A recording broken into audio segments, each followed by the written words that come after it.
WWE is just in one. What? WWE. WrestleMania is just in 1 week. I'm gonna be there. And yeah, 2 nights, Las Vegas. I'm just turned 21.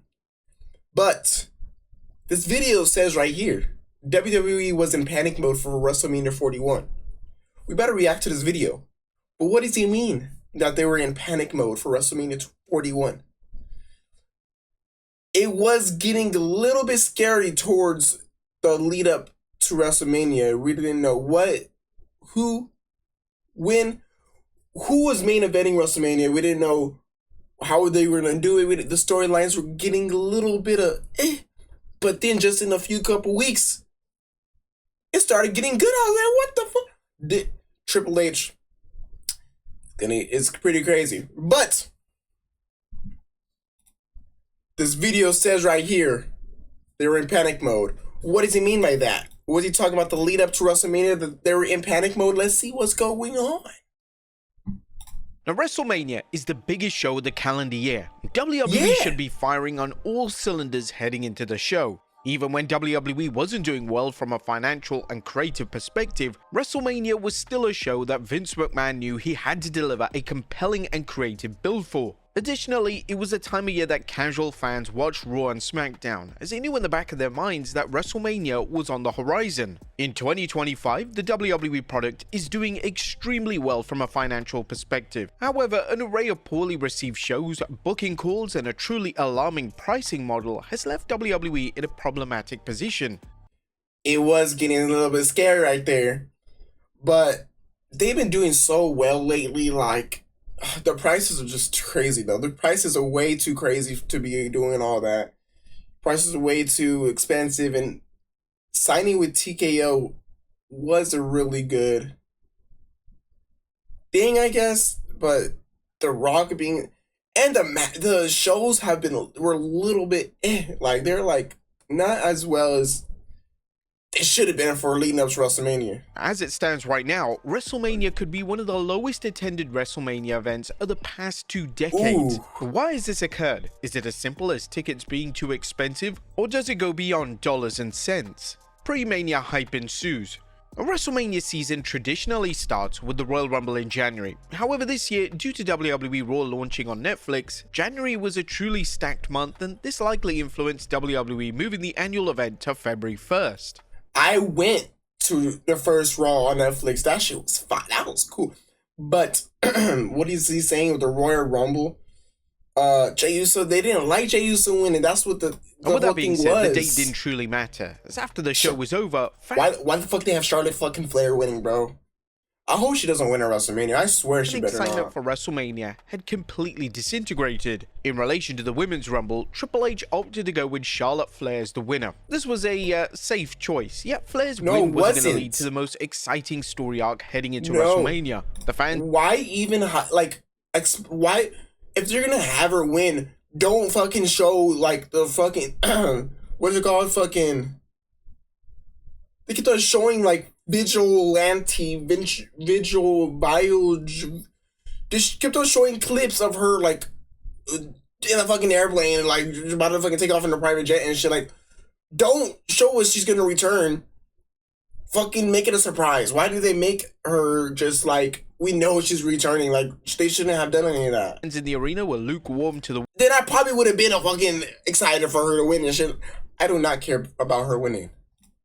However, the reaction online was less than stellar. Fans on social media labeled the choice as uninspiring, and fans called out Triple H for putting zero effort into a compelling story for the winner of the matchup.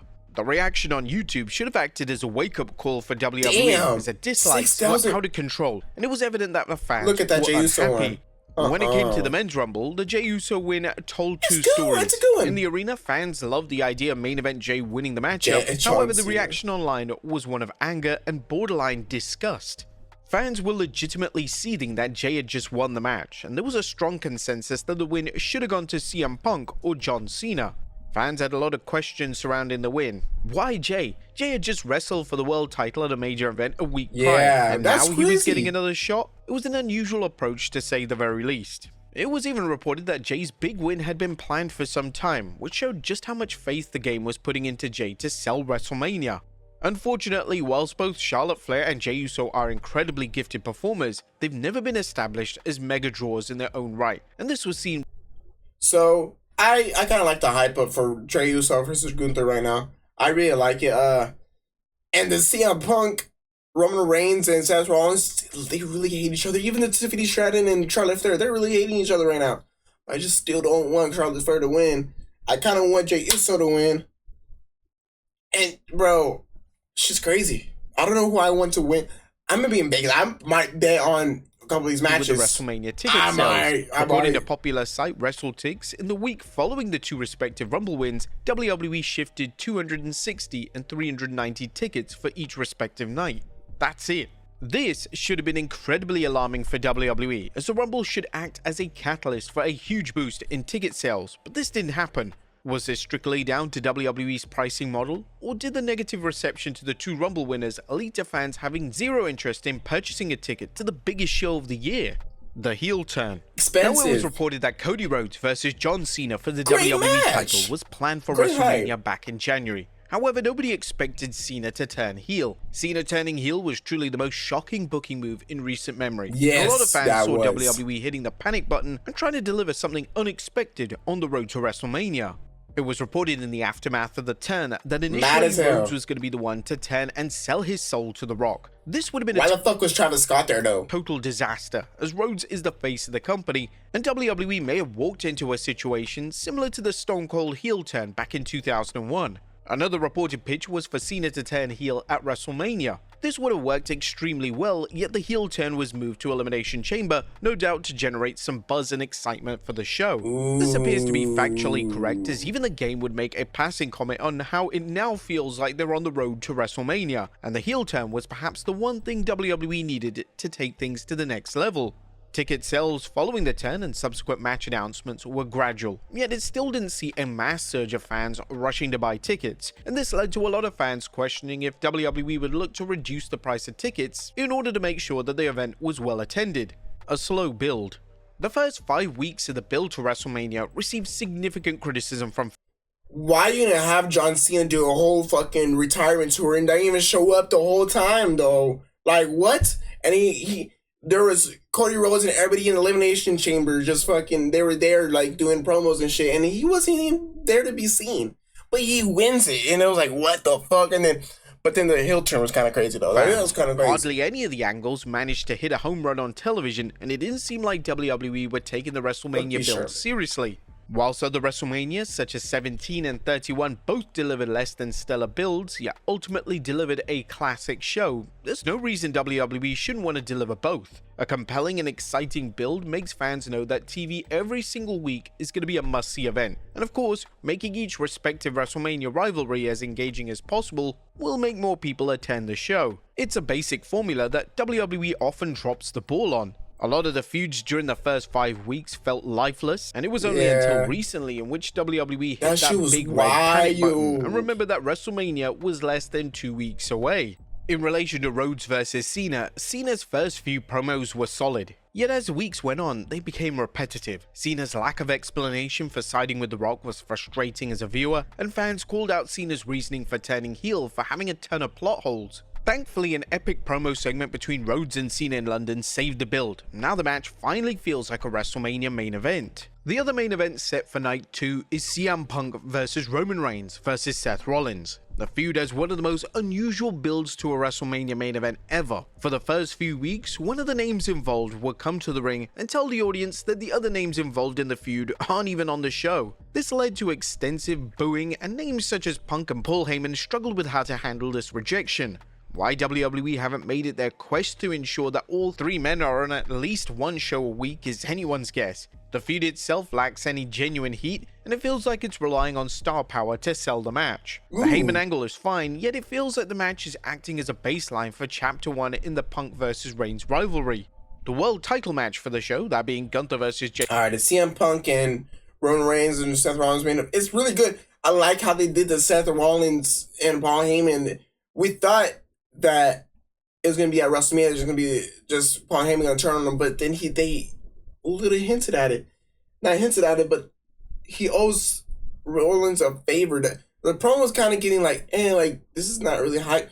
But then it started getting really good towards the end. I think they did it really good with that. But I'm really excited for it. But I don't know if is it a main event match? Are these main event matches? So struggled to get the fans on board early on. WWE had done the feud numerous times over the past 12 months. Too many times. So there wasn't a lot of new ground to cover. The this probably should have been a triple threat. This probably should have been a triple threat, to be honest. And WWE had to put some effort to make the fans actually care. Thankfully, this is the feud that has turned the WrestleMania build around. WWE have capitalized on the love for Usos as a tag team, and including Jimmy Uso as an emotional plot point to the story worked wonders. On the Raw from London, Gunther would annihilate Jimmy, so much so that Jimmy bled all over the ring. The angle had genuine emotion, genuine heat, and received widespread love and appreciation. This was arguably one of the only angles the entire WrestleMania season that felt like WWE were really trying to sell a match. It was perfect in every way, and if only WWE had put this much effort into every story, then they may not be struggling to shift tickets. You're good with the Seth Elsewhere, the builds have been incredibly flat. The Tiffany Stratton versus Charlotte Flair rivalry has been tarnished by both women. I think they actually hate each other now. It's been made clear that both women aren't meeting eye to eye backstage. Whilst this real-life heat could result in magic, it's resulted in lame segments where both women look uncomfortable. The other women's title match has 3 great names with Io Sky, Bianca Belair, and Rhea Ripley. However, WWE waited until the last moment to even announce that Ripley would be involved, which could have been a factor in the match not receiving the Night 1 main event slot. Now, the undercard has some solid additions. Both Naomi versus Jade Cargill and Drew McIntyre versus Damian Priest have done a great job in utilizing their minutes on television, and hopefully they are able to deliver great matches on the grand stage. WWE have also recently added Braun Breaker versus Penta versus Finn Balor versus Dominic Mysterio, a fatal 4-way match for the... This match I'm really excited for right here. This is a match I'm really excited for. Bro, I think... Penta wins, Rey Mysterio versus El Grande Americano.